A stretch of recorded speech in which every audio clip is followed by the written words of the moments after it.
welcome. My name is Kathy O'Malley, and I'm associated with the Historical Society, and it's a wonderful opportunity to partner.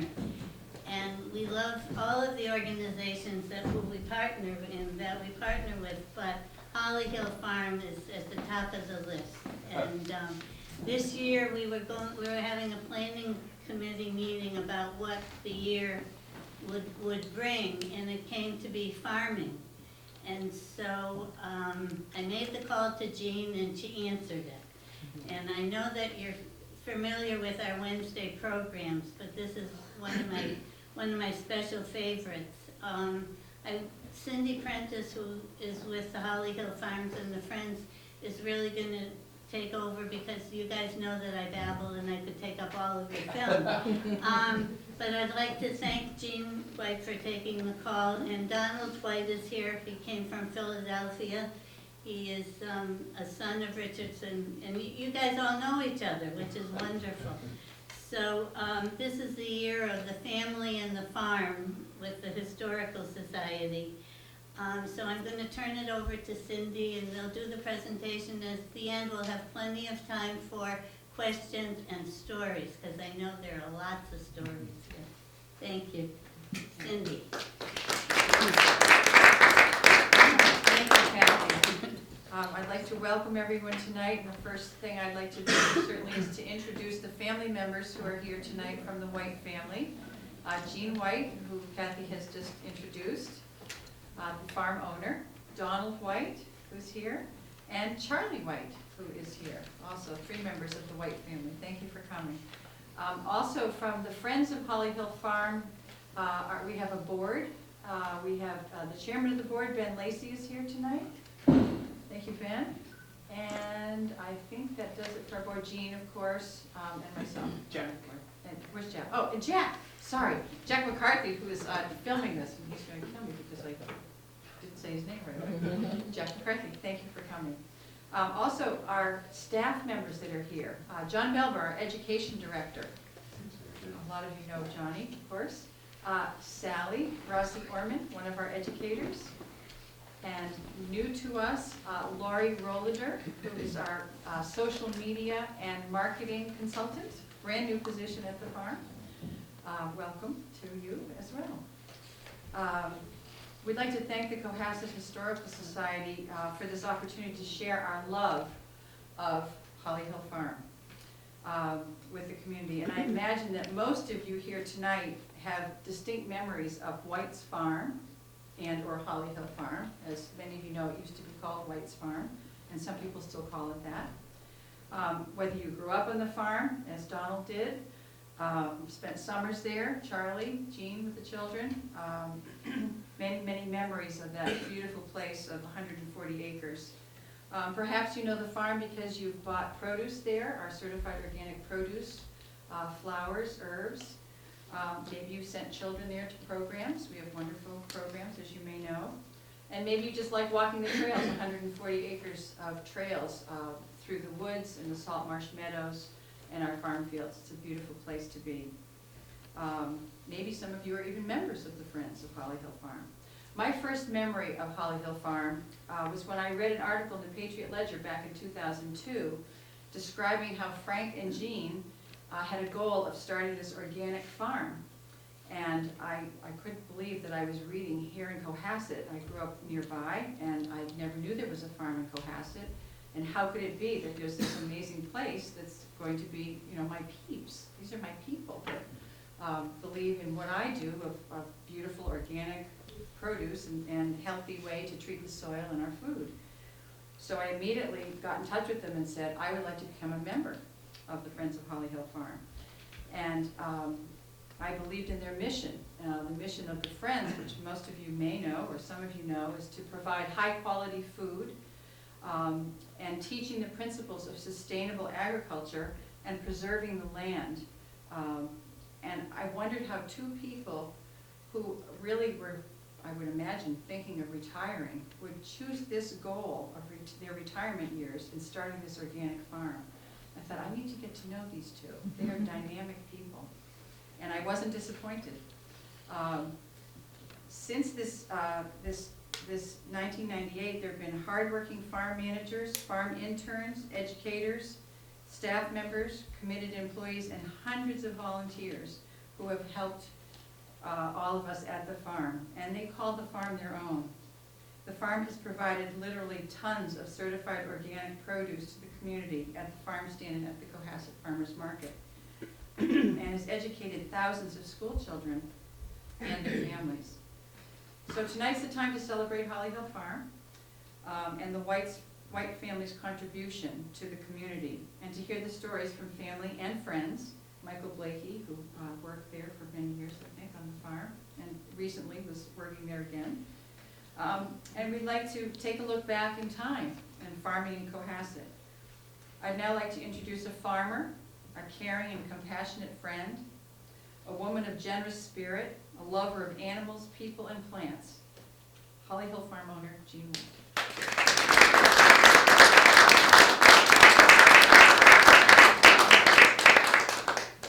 Thank you all for coming tonight. We have a PowerPoint presentation, but I just wanted to mention a couple of things first. Cindy gave a very good sort of overview of the farm and the fact that we are two organizations under one roof. We are the certified organic farm that grows vegetables and flowers and herbs, and we try our hardest to grow fruit, but the birds seem to get our blueberries regardless of what we do. We have a wonderful farm manager whom I'm sure many of you know, Deanna Levanti, who's getting a well-earned vacation this next couple of weeks in California. And we were joined in September by Phil Gibson, who is going to be coming back at the end of this month as our assistant farm manager next year, which will be wonderful for Deanna to have help and wonderful for all of us because he's very skilled in a number of areas. The other arm of the farm is our 501c3. It's a nonprofit branch of the farm which does all of our educational programs.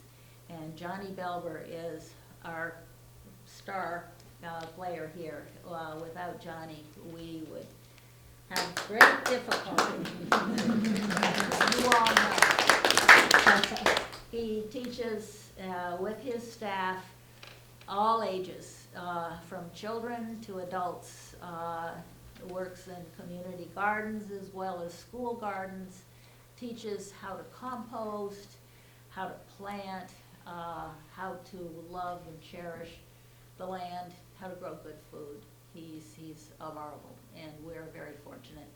And dear Cindy oversees the whole lot of us. She is the director of both the farm and the French. So I have, which I will make available afterwards out on the table perhaps, I have a very brief history of the farm if any of you would like to know a little bit more after what you see tonight. And I also have, which I can't leave, but this is a diary that my father-in-law, Donald's dad, Richardson White, put together. Actually, Frank, my husband, put it together, but it's a copy of his father's diary for the years in the 1930 to 1933 when he was actively farming.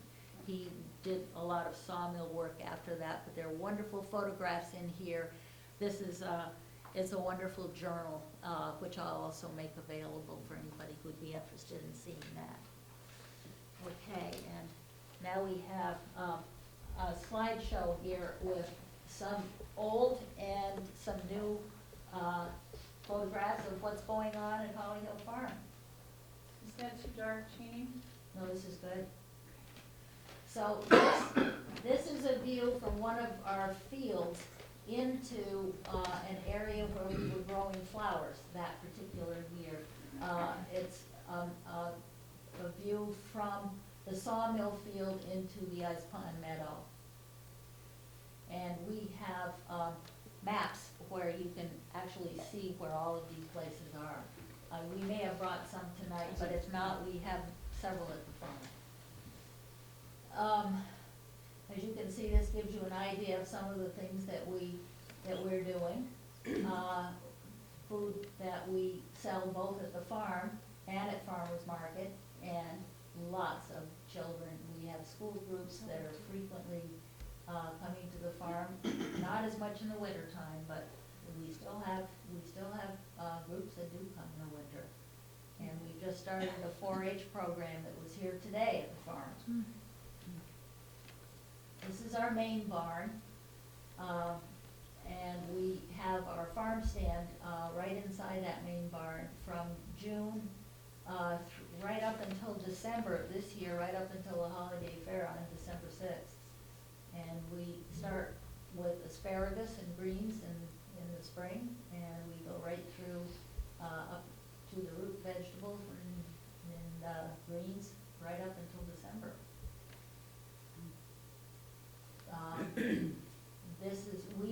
Frank and I moved down here to live in 1998, and we had a wonderful organic farmer from Nova Scotia, Martin Gursky, to help get us started.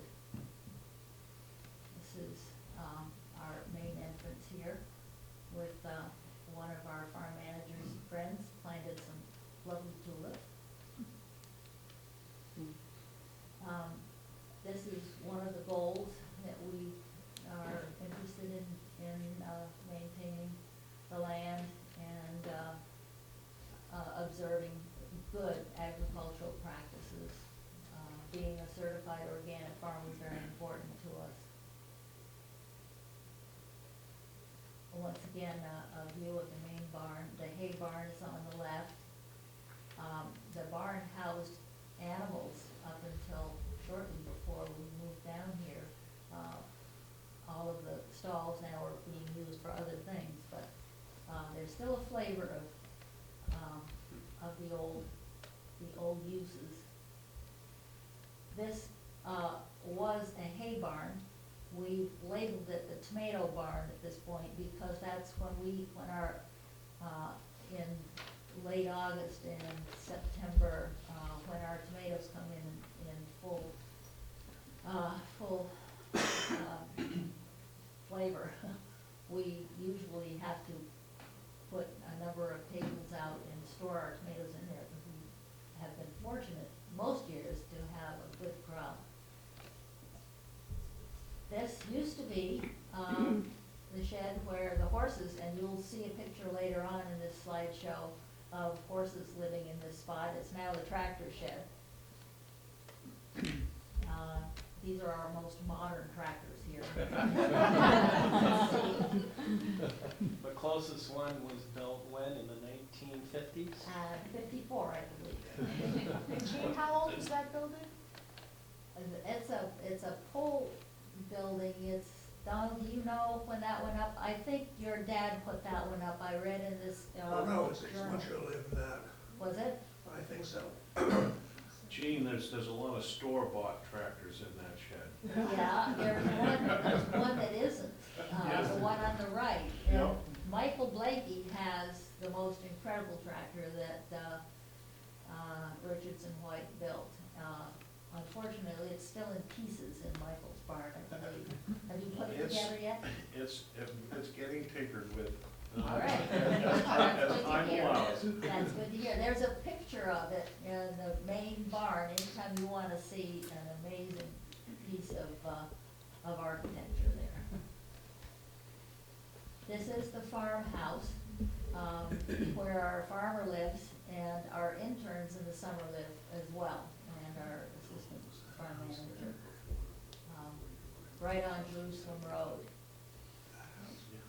This is not only the stables where Pumpkin, our pony, and Nugget, our boarding horse, but to the left there, that closed door used to be the studio for Richardson White, where he did his sculpting.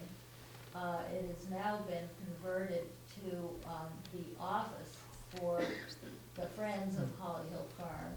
And the building to the left of that used to be the ox barn and is now being used for Donald's son Malcolm, who is a wonderful carpenter and craftsman who makes rustic furniture, and very often displays that on a Saturday if you come down.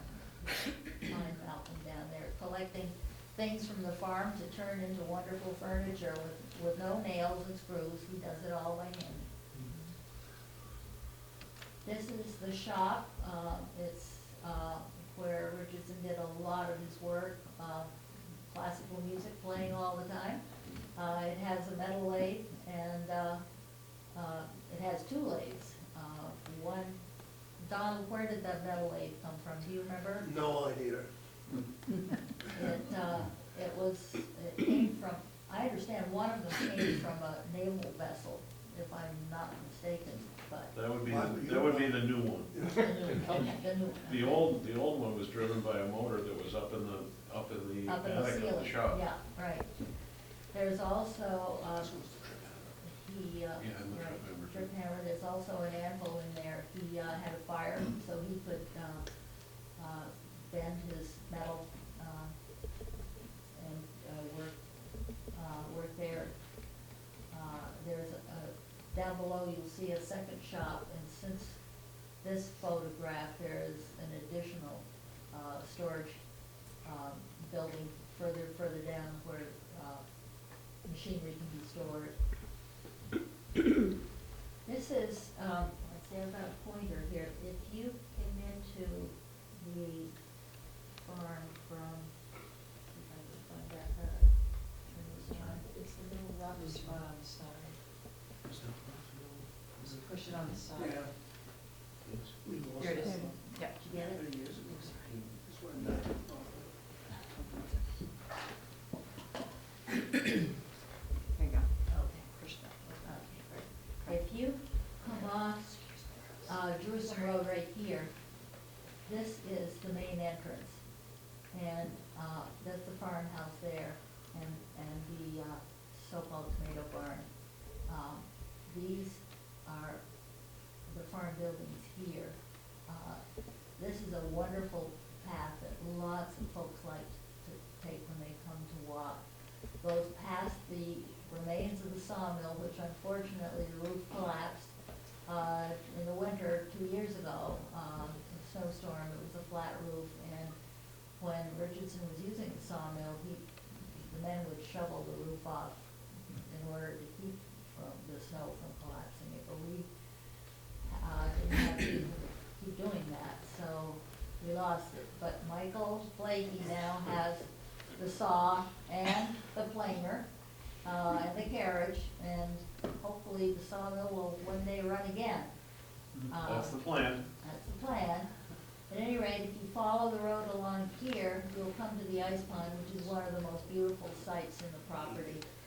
Very popular for our school groups and for summer camp kids. Sally Rossi Orman over here takes children through the fields looking for all kinds of insects, and then looking for tadpoles and frogs and chameleons, snakes, turtles, all sorts of wonderful things.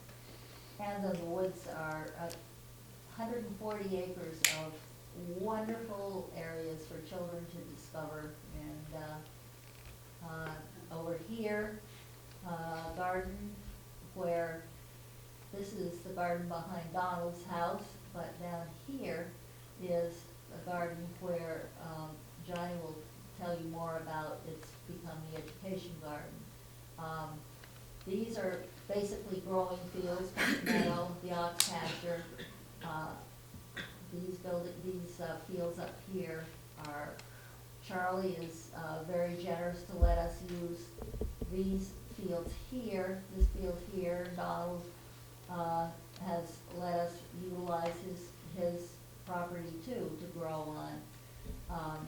So that those green areas are the fields that we can grow in. As you can see, they're spread out quite a bit. All of these trails are marked. It's a wonderful area to bring friends, children. They're all labeled so you won't get lost. And we abut, as you can see, Wheelwright Park here, and then the barns is over here too. So all told, between the 80 or so acres at the barns, plus Wheelwright, plus our land acreage that are in woods, we think there's something like 200 open acres that are in woodland there that can be enjoyed. This is a wonderful spring picture.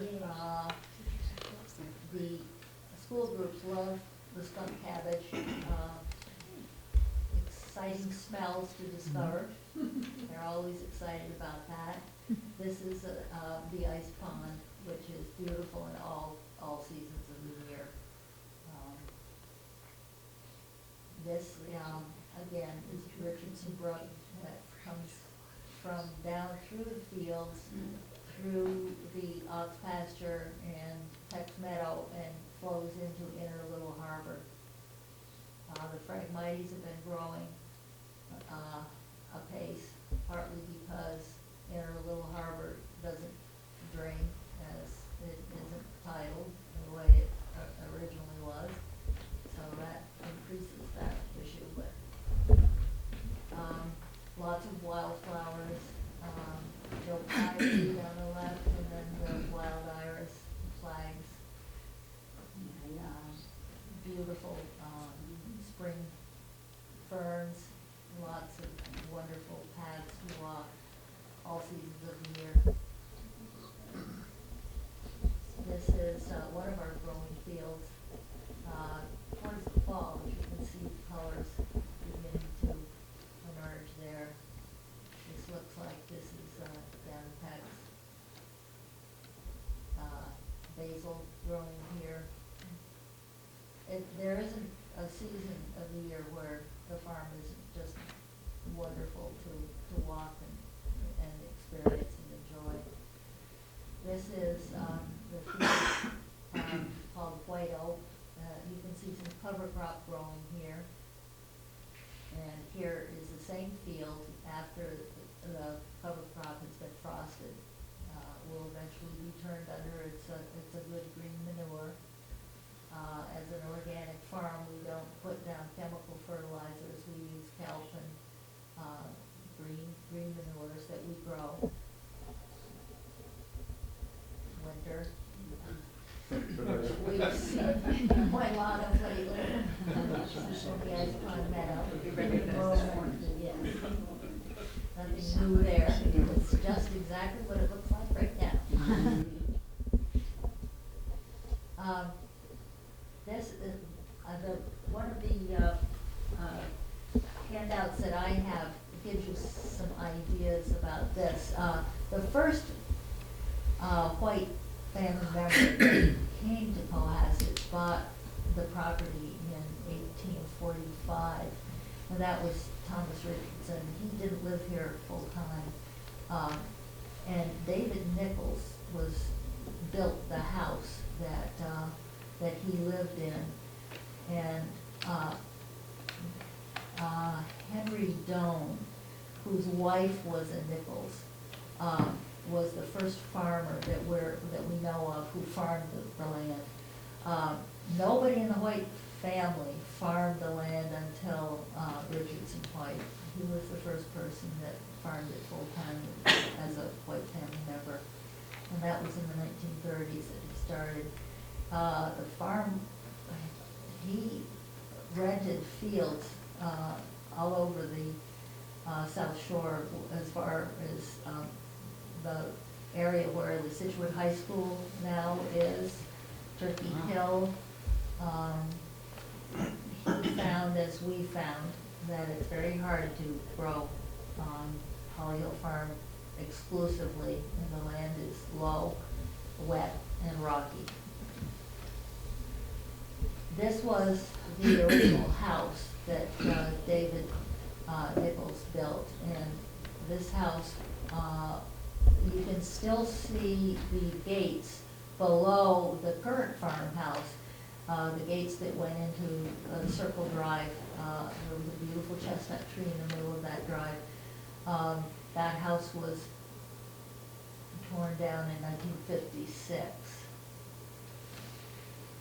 This was one of the orchards on the property. A lot of, I don't think it was, I don't know that it was kept up that well, but it was, there were always many, many apples on those trees. Is that the one behind Donald's Yeah, house? right. Yeah. Here's a scene of the ice pond actually producing Johnny, you were working then great too? blocks of ice. Civil War. Those were huge blocks that were taken by wagon to the ice house, which has double walls with sawdust in between the two. And then sawdust was spread over each layer of ice, and they were built up until they reached, you know, depending on how much ice there was. But according to the journal that Frank's dad left, there was a lot of ice in those days. It was, the winters were long and very, very cold.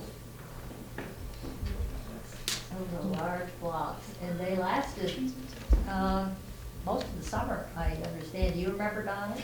They lasted until August, and then they were not fit to be smelt or drunk. That's pretty darn good.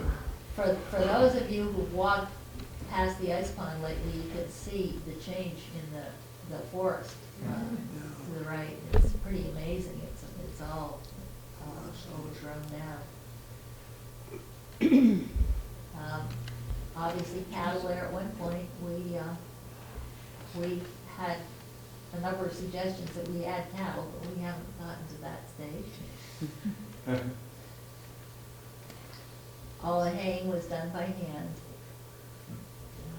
So that would be Bexfield, what is that area there, is that the I Bexfield think house? that's probably, Bex? no, I don't think so. I think that's probably White Oak. That looks like Red the Dot. ice pond meadow looking up at Yeah. Yeah, the Jenkins. Jenkins. Jenkins Yeah. and Lowe's and that, yeah, Oh, wow. yeah.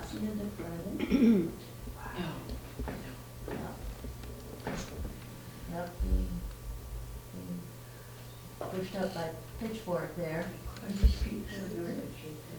This is the one. Yeah. Where is this one? Is this Oaks Pass? This looks like Ox That's pasture to what I me, because look at that wall behind. Right, that's what I thought. Yeah, It was way back then too. it was, yeah, it certainly was. Hasn't changed much. No, Pretty much. And now, okay. a lot of oxen. Is this behind the tomato barn? Is this where the greenhouse is now?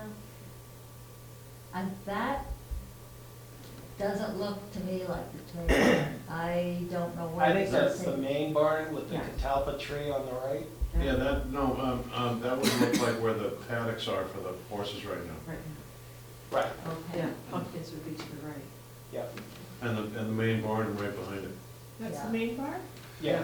And I then that think it- window must have been closed up then, or? I don't know if that's, I don't think that's a window, I think that's a scuttle for the hayloft. Oh, it's interesting. I don't know, it's a little hard to tell, but you can see quite a screw there. If you go into the main barn, you can see how these oxen were taken to Sandy Beach frequently to pick up kelp. And there was a lot of kelp that was spread as manure, and the oxen were shod because they traveled on the roads and they needed shoes. They have cloven hooves, so it's very interesting to see how they did that. They had to put them in sort of a stockade and lift them up in order to get the shoes on. We still have one of the yolks. Yeah, and one of the oaks is in the main barn too, yeah. Yeah. Oh my God, I see that. What year were these taken, these particular pictures? Oh, good question. I would bet this was in the thirties, Yeah. because that's when Richardson started actively farming Mm. the land. A lot of teams out there. At That could be one Turkey point- Hill. That's Tricky I Hill. think it does look like Turkey Hill. At one point, he had 30 men working for him. Gene, I think, as I recall, talking with your father-in-law, he and Huey Bancroft, who stole money from your father-in-law, and Roger Damon, they were truck farming, I think, that was up to like 450 acres Yeah. in Situate and Cohasset and in Hingham. And I think it was World War II? Your father wanted to enlist in the Merchant Marine, or World War One? There would have been two. No, it would have been World War II, and they wouldn't accept it because they said that They that needed him to farm. he was growing enough produce to Right. feed the city of Worcester for a week. Absolutely, I know that he knew that he had, that was his MOS, you know, he had to be a farmer. I had heard that they told him, he had no choice either Yeah. at that time. And then, and he, I asked him one time, I said, everybody in your family has been doctors. And he said, I didn't want to be a doctor, I hated medicine. He said, all I wanted to do was be here on the farm. That's absolutely true. It was hard to get him off it. It's- Well, the only time, I'm sorry, I won't interrupt anymore. No, go ahead. I know the only time, when I knew him, when I started working for him, the only time he ever went off the farm was to get a haircut or to go vote. And that was it. Well, actually, Donald and Or Frank, to go to Denikian Studio in Boston. Donald and Frank got married on the same weekend, so he did leave the farm to do that. Oh. So, Saturday and then Sunday, and then he was able to go home. Okay. It's interesting, he used a lot of the horses, his riding horses for his field work. That comes through loud and clear in the photographs in the journal here, and also in his writing. Gene, Yeah, I'd like to give that back to you. That's the horse-drawn hay kicker that I have. you'd like to give it back, Yeah. really? And we put it up in the main barn. If There's there's lots of report. witnesses. We heard it. Lovely. All right, this was the photograph you saw earlier that we now call the tractor shed, which obviously was legitimately the stable, one of those. Do you know which horse that was, Donald? I think that was Charlie Horse, who was a chestnut. Okay. And that's where your flowers are growing now, right? Yep, that's the paddock garden, and you can see the grain bin right behind him. Little pear trees. Were they? Yeah. Those were huge pear Some trees. pears. Did they produce? Yeah, they did. They Wow, were hard as rocks, but they were very tasty. wow. I used to lie in the back of that horse and pluck pears off the tree.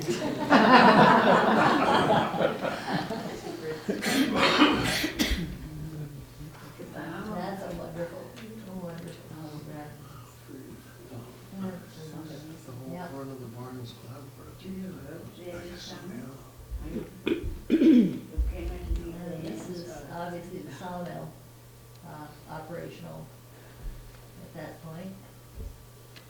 Sawmill did the majority of its work in the late 40s and 50s, right, Michael? I'm sorry, what? The sawmill was most active in the late 40s and 50s, right?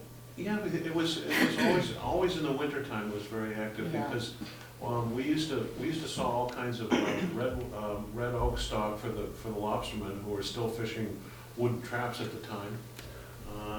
And so we would be busy. The last year I worked for Dick was the winter of '76, '77. We had all kinds of stuff. We were down there every single day all winter long. Yeah. But we always, every wintertime, every afternoon, we were at the mill sawing something. Yeah. And that was up until I left there in '77. Yep. I live over in Gammons Road and I can remember hearing it. Yeah. On Look the at way there. Right. Yeah. Is that Dick There Kelly? it is in operation. That's before the roof was put on it. That must have been tough in the wintertime without the roof. And this was, the hay wagons, we still have those hay wagons, with trees growing out of them now, but, down in Peck's Meadow, before the Phragmites. Right. Do you notice that? Yeah. Yes. Yeah, it certainly has changed. You look very proud.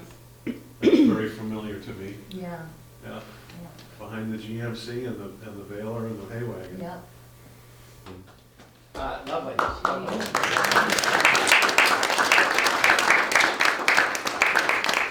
So thank you.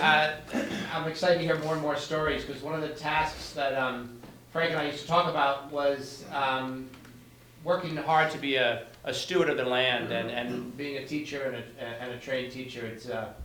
It's great hard work, and very rewarding to be able to teach kids from Cohasset, Situate, Hingham, Hull, Boston, Plymouth, Duxbury, Marshfield, to bring them onto the farm, teach them about how this farm is still here. So it's a marvelous evening tonight. We can really collaborate with the Historical Society, because there's a great amount of history here, but there's also, as Gina's mentioned and Cindy, a great amount of current work being done, and we hope it will continue to be a real source of education and inspiration for people to see a working farm in action. Here's one of our farmers with a great amount of seedlings. In the spring, we have a great big plant sale in the spring, so that future inspired young farmers can grow their own at home, or the home gardener can add some organic crops to their mix. Here we are working at the wash stand. Some of our dear volunteers, Mimi White, Susan Bigger, in spring and seeding time, getting the plants and seedlings ready. There's the plant sale of which I spoke. Very busy, wonderful day of spring renewal in late May. We also have a plant sale in April for the early crops, and it's a lovely community day too. People just come out and are excited to be a part of the plant buying. Over 25 varieties of tomatoes for sale, and as we've mentioned, all organic, and many of them are heirloom. So work in the fields, work in the wheel rows, a lovely symbol, those wheel rows, sometimes home to weeds, but mostly home to the tire tracks, so that you know where to walk and how to avoid the growing beds. There is probably the most recent tractor, in the 1970s, John Deere, with the bucket in the front for scooping some great compost, either locally made organic compost from Mr. Blakey or our own compost, and implements in the back for turning the beds. Here's our current farm manager, Deanna. She can barely hear us now, but over that loud tractor, she is set to keep that working, and lovely. Another dear volunteer, Cindy mentioned hundreds of volunteers. Lynn Pompeo, one of Hap's daughters, is there working on some garlic planting in the fall. Great crop that's in the ground right now. Right now it's in Peck's Meadow, the garlic this year. We rotate our crops. You can see some deer fencing in the front there, because the woods, of course, are also home to many a deer. And they frolic as they wish, and we just ask them not to disturb the crops, but to go around the fences. And there's plenty of field edge and woodland for them to call home without disturbing the growing operation. Gene and Lynn doing some seedling work, making sure some early hand tilling is done, some hand weeding, and some stand-up hoeing there is done very nicely to let those crops grow. It looks like eggplant, Gene.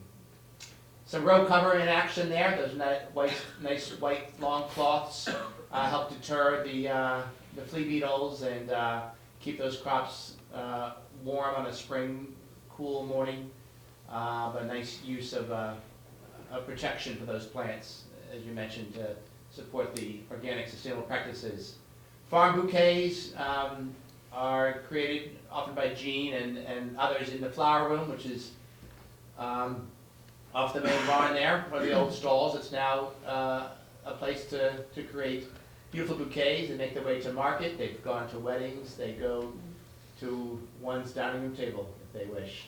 There's a farm stand. Looks like a full season right there with onions, potatoes, carrots. You can see And a walk in the main barn is a walk through history too, with those pictures, some of which you saw earlier and some of which you may not have seen there with the milking cows outside of the hay barn, and many a picture in the main barn as well. They're showing the oxen. Yeah. They're showing the oxen, the top Where's your left. pointer? Top left there, Yes. yep, I don't have my pointer there, I got Cindy, thank you.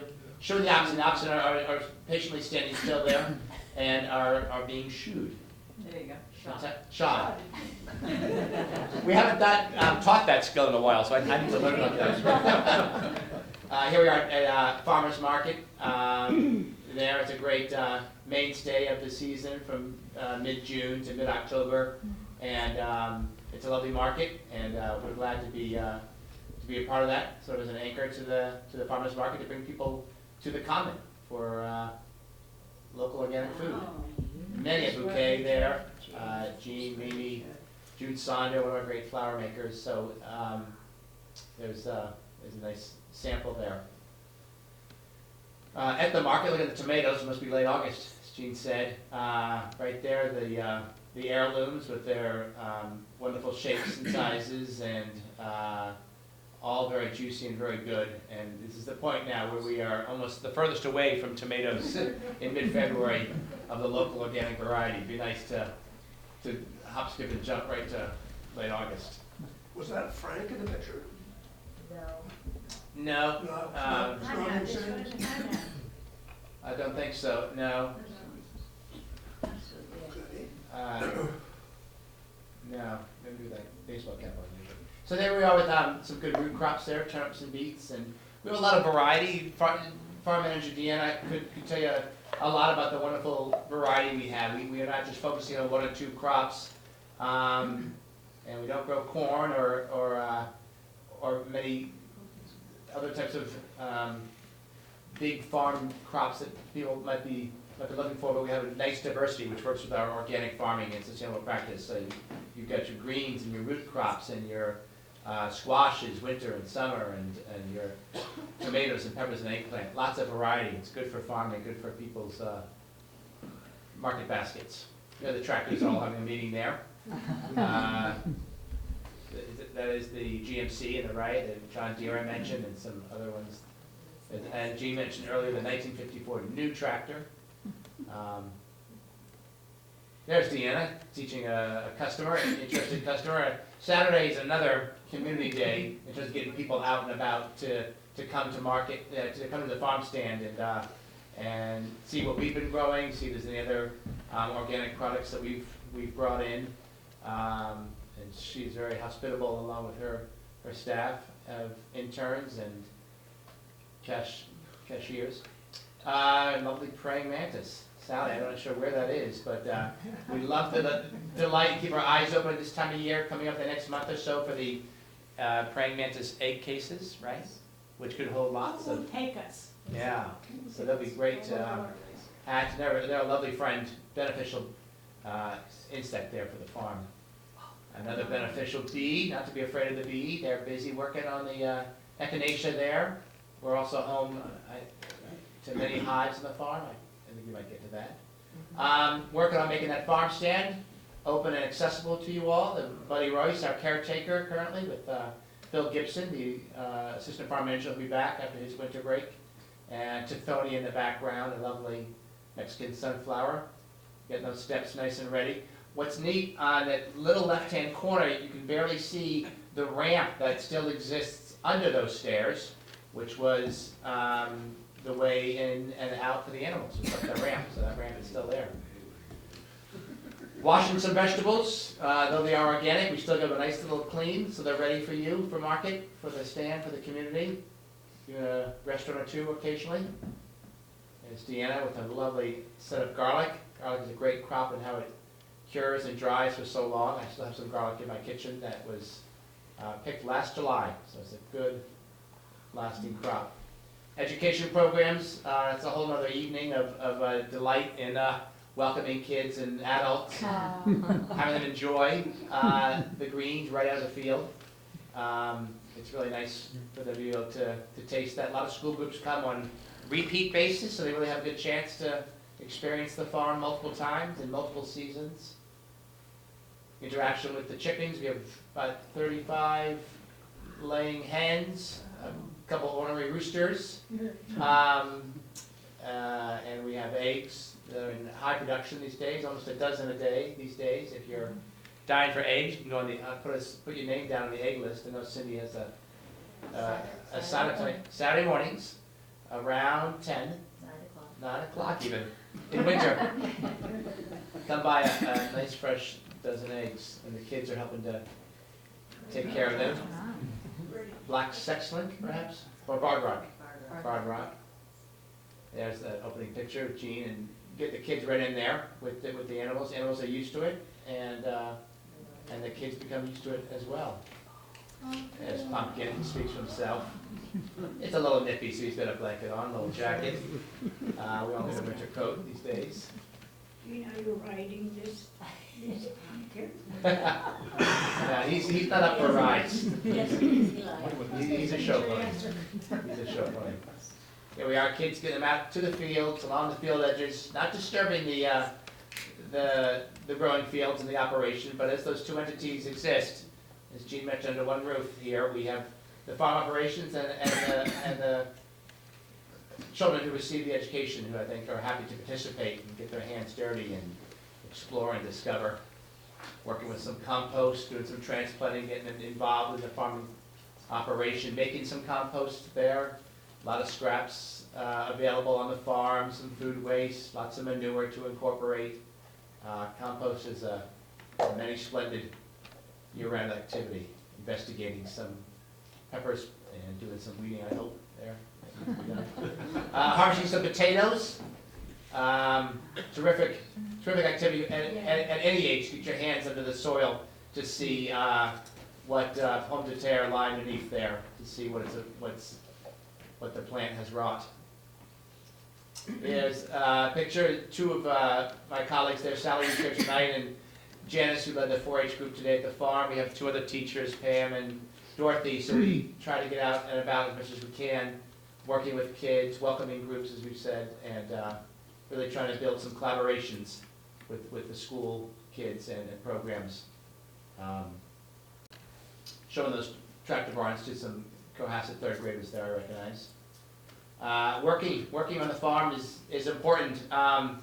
There aren't many farms left around the South Shore, and we know how they dwindle or change or metamorphosize here. So getting kids working on the farm, understanding the importance of good work and satisfying farm work, and they're working right there. I know they're delivering some compost to the chickens, some spent matter there. Getting kids engaged in the fruition of the sales of the produce to the customers.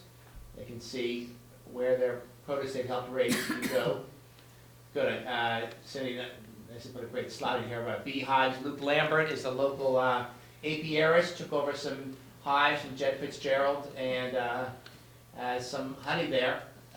Bees work very hard, and he is able to create some wonderful honey products with the hives on our property. Michael. John, you got cinder blocks on top of those? What do we got, bears over at the farm? Could be. You know what, if you got a raccoon up there, then you could figure out how to take the top off. Oh, yeah. Just a nice development program we have here with some teenagers, as you can see by the title. Kids from Cohasset, Hingham, Situate, Norwell here come to the farm for a week, work on some tending and cultivating and harvesting some crops to bring to the food shelter, Father Bill's, which is a place, as many places are, even the Cohasset Food Pantry, in need of fresh organic produce, accessible to all. So they participated in a program, and we'll be running that again this summer. Yeah, I love Morgan to come. I can call this Morgan's garden. He came and your grandson came and worked in this education garden adjacent to the lower chicken coop there with its shade cloth on a sunny day, very nice for the chickens. And wood chip paths and some pea trellis and a variety of plants and crops there in the education garden, so kids can see up close and personal and with hands-on work on adding compost and sowing those crops, working those crops for their consumption, and they can even eat them too. Grow crops and get involved in the cooking and the preparing. of those fresh produce, because kids eat too. Here we are on a walking tour with Phil Benjamin.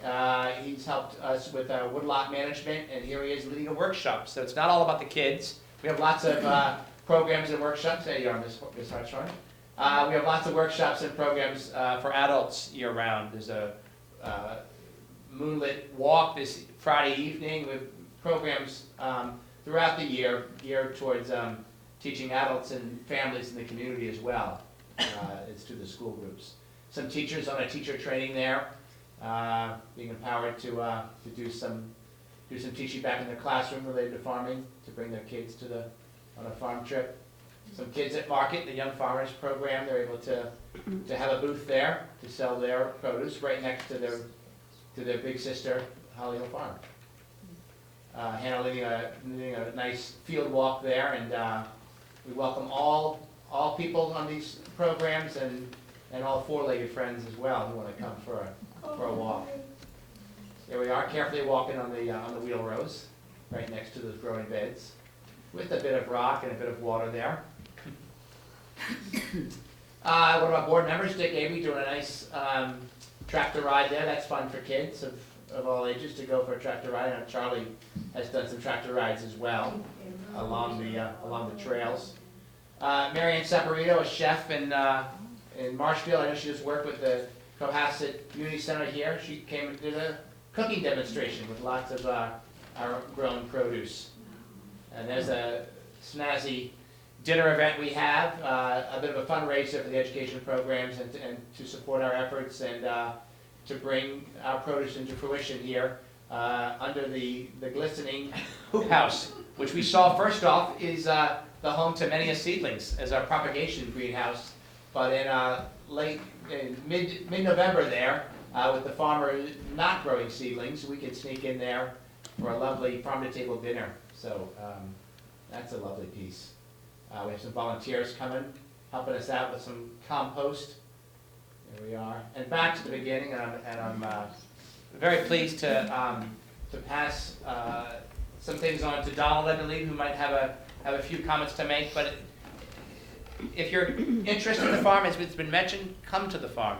If you'd like to learn more about it, there's a website, hollyhillfarm.org, but it's always open to the public. And Donald, what do you want to Johnny, add? that was wonderful.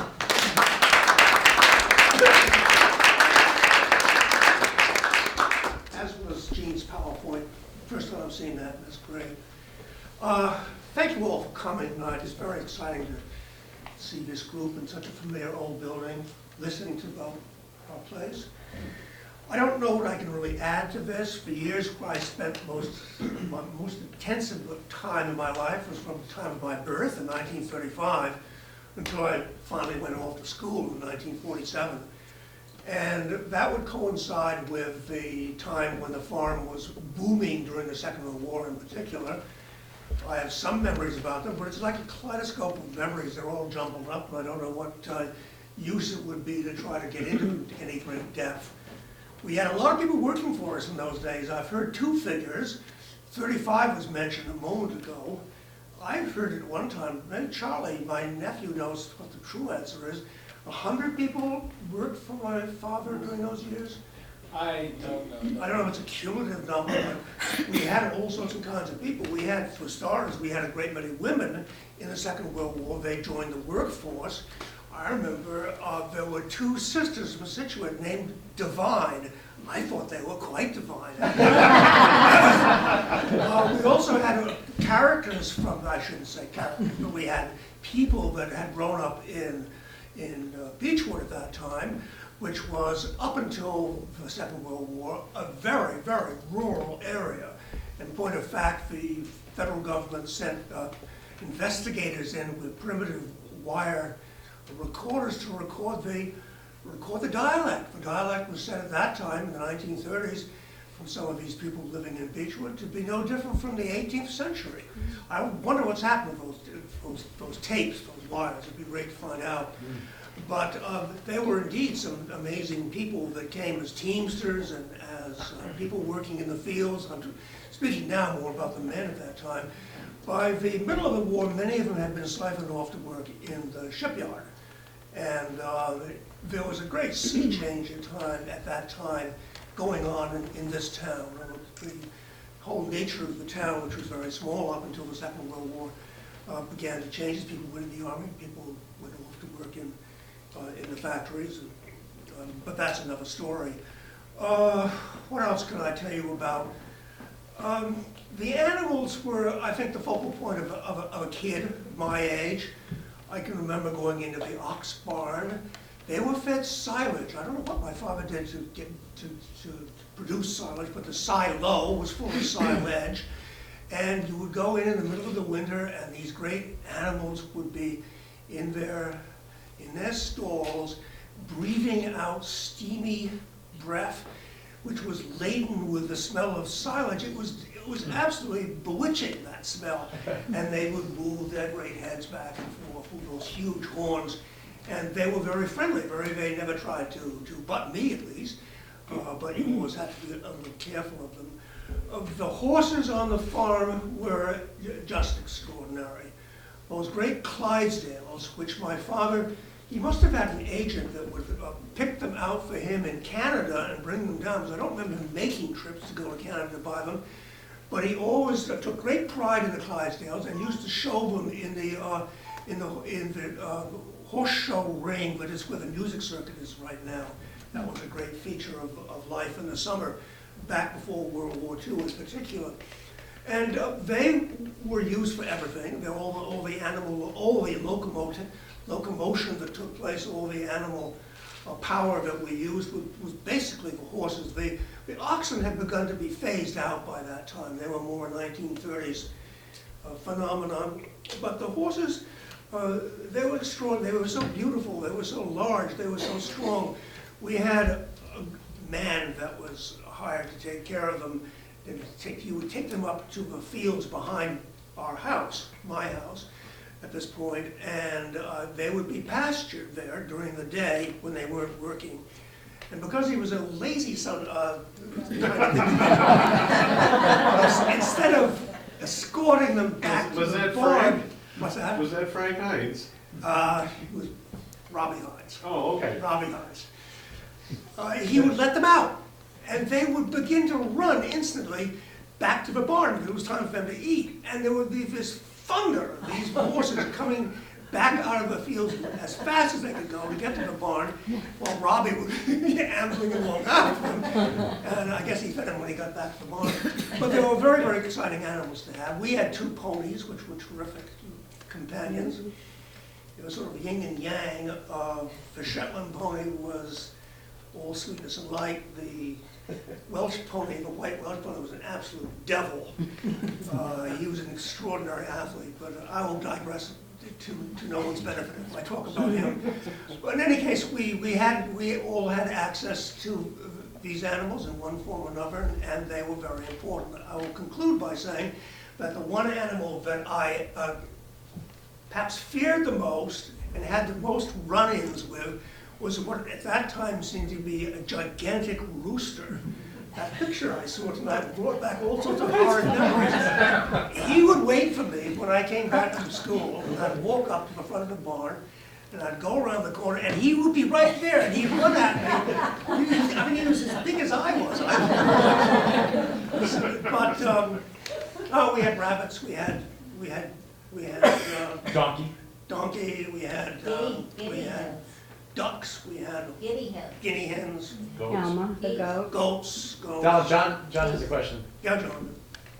Don, could you tell us a little about your father, his ability to make machinery, big, heavy machines himself, and, of course, a great artist at the same time?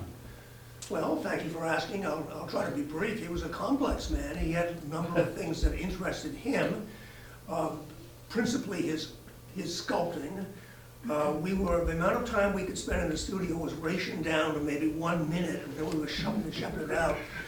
But that was, of course, that was an important aspect of what he did. But he got into inventing machinery from reused wartime equipment in 46 and 47 in collaboration with a man in Scituate named Lucian Russo. who was a Norman Frenchman who had come to this country and was very, very good about searching out junkyards and getting all sorts of things. Between the two of them, they developed a use of hydraulic engines that were simply not used at that time. And he incorporated hydraulic motors on his tractors and his other equipment to do all the heavy lifting. And he had an extraordinary, machine that would lift up very large logs for its day. The problem with my father was he was a terrible businessman. And he tried to get these things patented, and he was advised by patent lawyers that he spoke to that, sure, you can try and do it, but they'll just steal the patent from you, and before you know it, GM will be producing them instead of you. So he listened to that person, and I wondered if that was a very clever thing to do.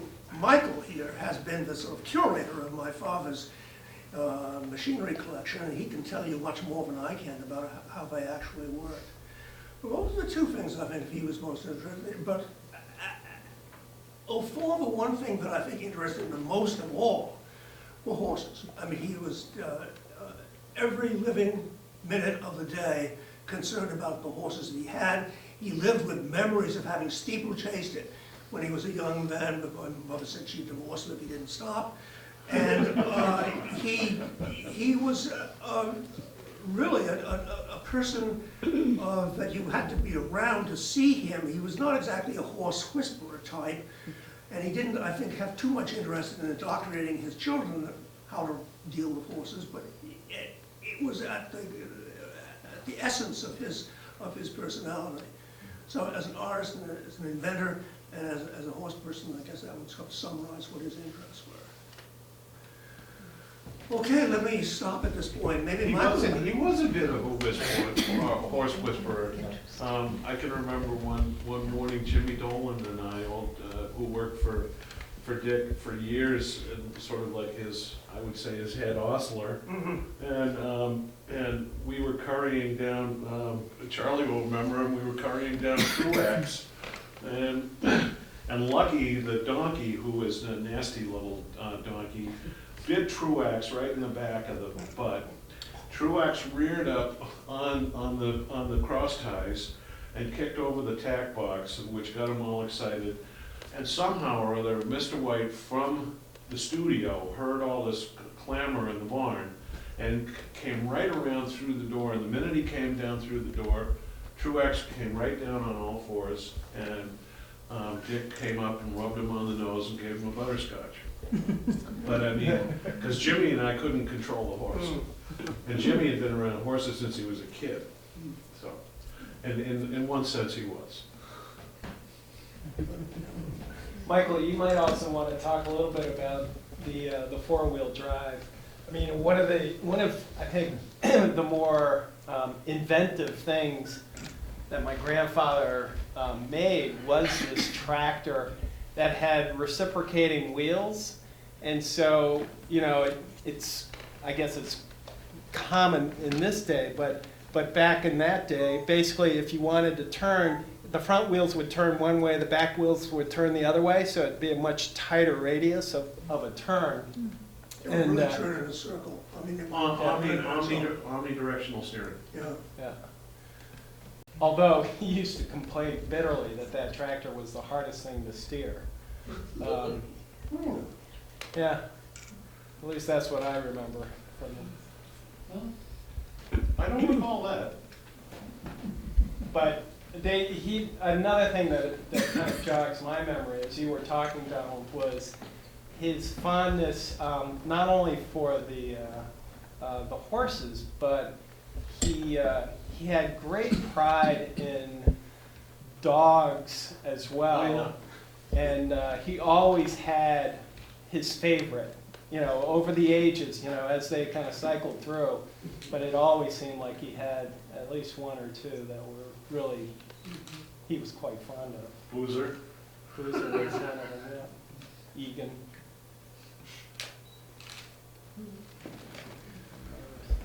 well, what else can we tell you when we all run through this? Charlie, do you have any specifics that you'd like to talk about as a young boy coming down and working for your grandfather in the summertime? Yeah, so I have distinct memories. My first summer on the farm, where I spent the whole summer there. I was 9 years old, and I have the first thing he put me on was I had to dig out this trench for the garden, which is which is still the garden today that's used, the educational garden, across from the shop. And I remember there was a fellow who also worked for my grandfather by the name of Bill Walsh. And Bill was so happy that I showed up for that summer because he didn't have to dig that trench. But it was, you know, for me, the farm was a huge attraction. And for a few of my cousins, Gene's son, Justin, and Donald's son, Malcolm, we all worked on the farm at various stages, and I went there. I was pretty solid for about 10 years, working on the summer, you know, during the summers on the farm. You know, it was just you had the animals, you had the machinery, you had, you know, the sculpture we could look at. We couldn't really get involved with it, but it was all very exciting, you know, growing up, and it was a tremendous honor to be able to do that and just to enjoy the farm. My grandfather I think both my grandparents were both very fixated on meeting a schedule. So it was very clear that at, you know, the cocktail time was like 6 o'clock sharp, so we had to get in from our ride to get up to the house by 6 o'clock. And he was absolutely positive he was not going to miss that 6 o'clock time. You know, for me, it was just a great experience. And you know, it's funny because when Michael was talking about kind of the sawmill, and it's what I remember as a kid was the primary crop was cordwood. And the reason I say that, you know, almost every summer we must have split, I don't know, you know, one summer we split over 100 cord. 117. And it was just that whole kind of upper level where, you know, now we might have, what, 2 cords? It was a dozen right now. Yeah, but Charlie, what these people don't understand is that your grandfather's way of doing cordwood, we were splitting 4-foot bolts. And they could have been anything from this around to this around. And then they went into the cordwood stack and seasoned, and then they would go onto the cordwood trailer because your grandfather was so intent on making sure that somebody got a full cord of firewood, nothing more, nothing less. And so then it went from the cordwood trailer to the cordwood saw, and the cordwood saw had a conveyor on it, would go into the back of the big truck, and then it would get delivered. And so wrestling around, Charlie can tell you, I mean, back in those days, my arms were about as big as my legs are now, and wrestling around 117 cords of 4-foot firewood was quite a summer. It was backbreaking. It's interesting because in this journal. No, he didn't sell it at 4 foot. It went into the cordwood saw, so he would custom saw. You could get 1 foot for your stove, you could get 16 for your fireplace, and you could get 2 foot for your big fireplace.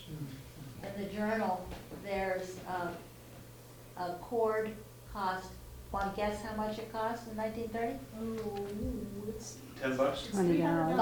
$5 a cord. $5 a cord. At one point in here, he sold 2 cords for $9. Discount. Just discounted. Wow. My name is Michael Blakey, and I had the great opportunity of working for Richardson White from the summer of 1972 until the fall of 1977. And I want to, I'll segue to this, but teaching and education. I think that Richardson White would be so happy that that is what's happening on the farm. And thank you, Gene, Donald, Frank, God rest you, and the rest of the White family. I was 8 years old. I learned how to drive a tractor when I was 7 on our farm.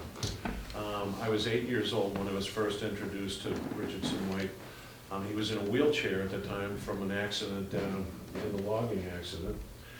And I walked into his studio with a fellow by the name of John Dean, who used to live up by my grandparents on Atlantic Avenue.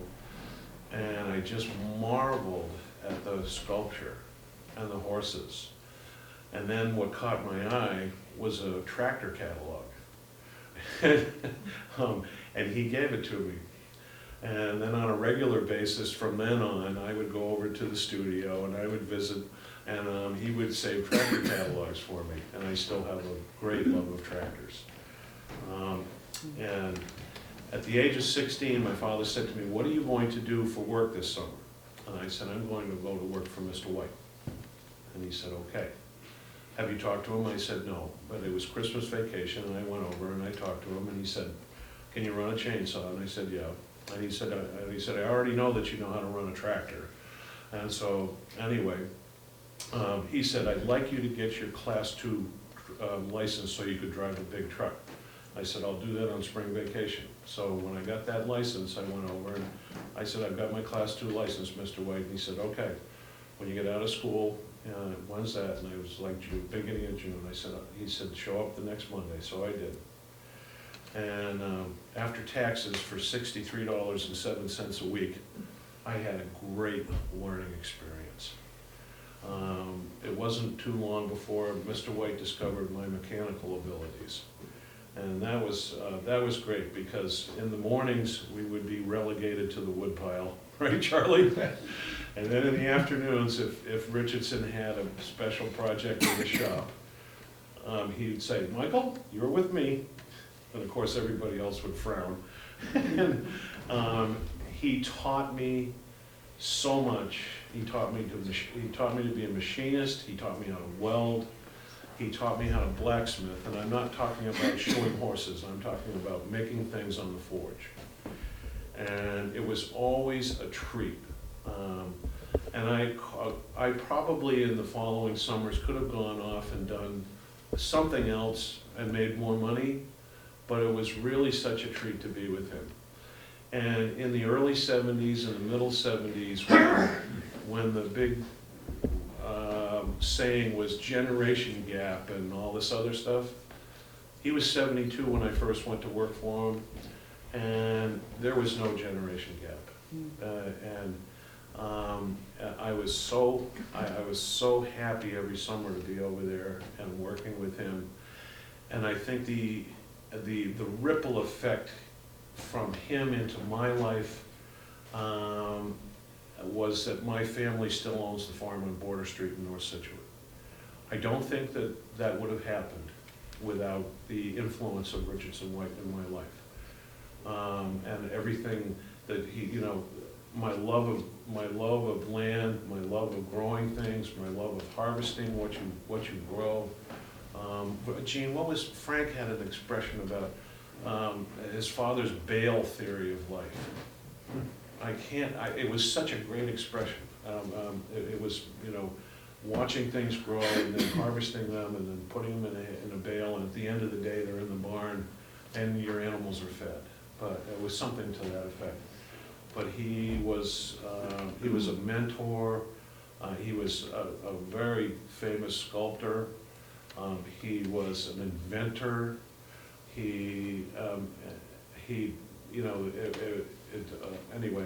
But it just influenced me into everything that I have gone into in my life, and reinforced everything that I was brought up with, was hard day's work, honesty, and taking pride in taking care of the land. So teaching and learning, it continues at White's Holly Hill Farm, sorry. Teaching and learning continues at Holly Hill Farm, And it's a generational thing because I see people young, you know, from when I first started bringing my kids over when they were 2 and 3 years old, to people that are of older age, that all enjoy the farm, and so it's a great generational thing. And I was so fortunate. Does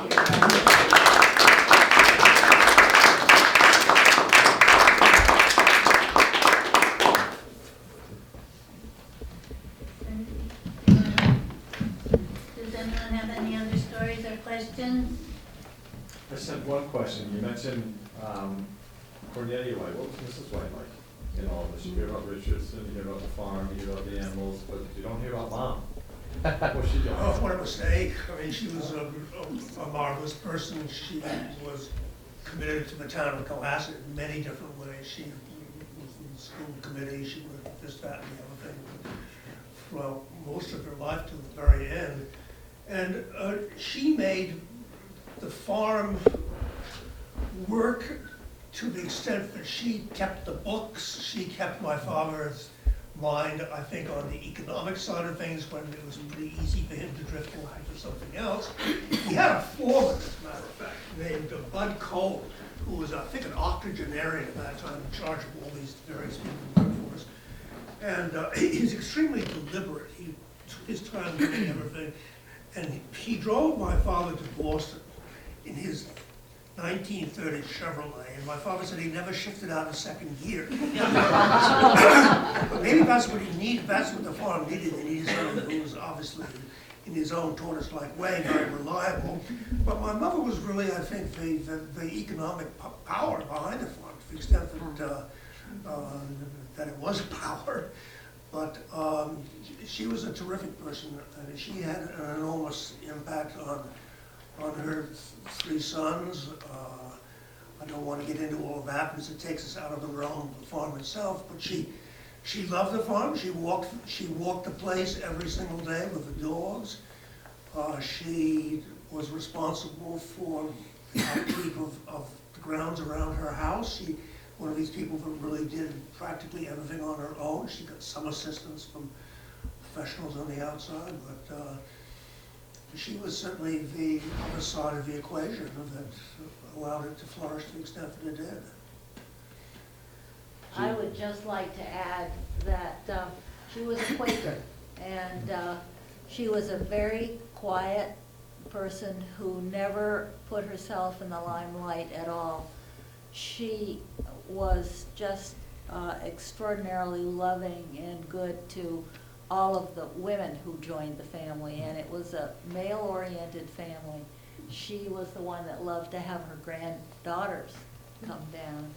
She is also the one that, with her little brownie camera, took many of the photographs that you saw today and that are in this journal here. She was an extraordinary mother-in-law. I was one of the most fortunate people in the world to have someone like her in my life. It was, if she was walking, she had her brownie camera around her neck.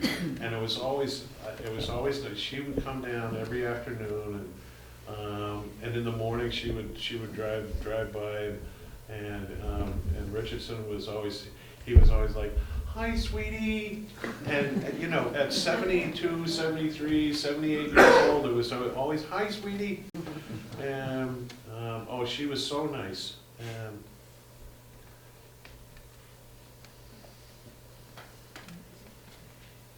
I would like to add a personal story, knowing Mrs. White, Neely White.